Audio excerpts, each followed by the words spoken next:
Hi guys, Scott here, and today I am reviewing Punchout, or basically the NES version of Punchout.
Now, many of you guys may know that they originally had arcade games under the same title.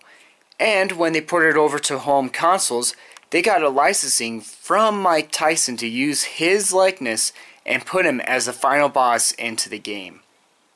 Of course, with the arcade versions, what they did is they fused basically the two of them together and changed a couple of things around it and then threw them all onto the NES cart that we now know as Punchout.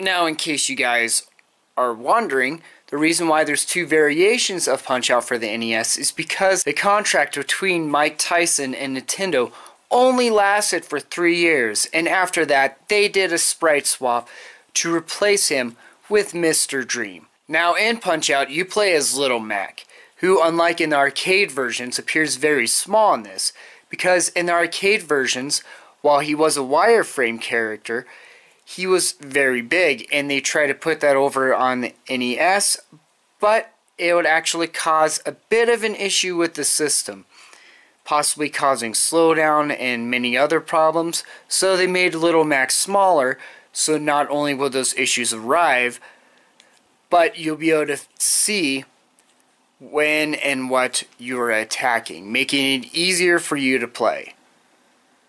Though that doesn't mean this game by any means is easy. Mike Tyson is probably one of the hardest bosses you'll face in any NES game. Of course, the game starts out simple enough and introduces you to a wide variety of characters, such as Glass Joe, who's really easy to get through, just punch him in the face. A couple of other characters like Don Flamenco, who honestly looks like Adam Sandler.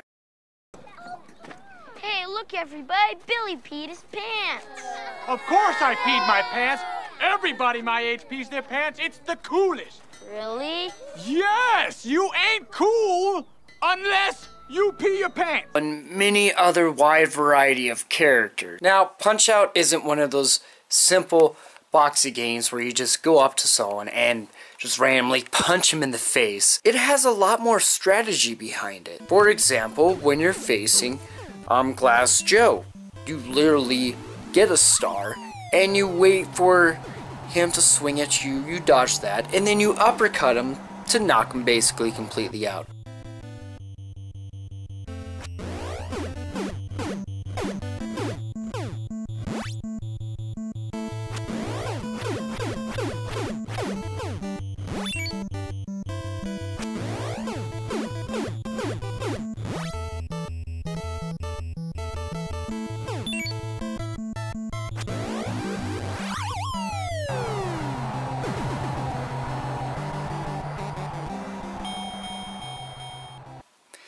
And other characters have the simple thing, like King Hippo.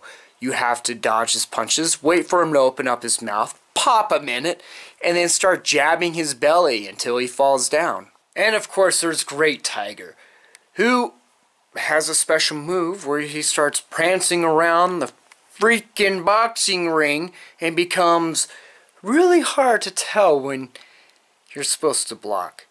But I figured it out. You listen.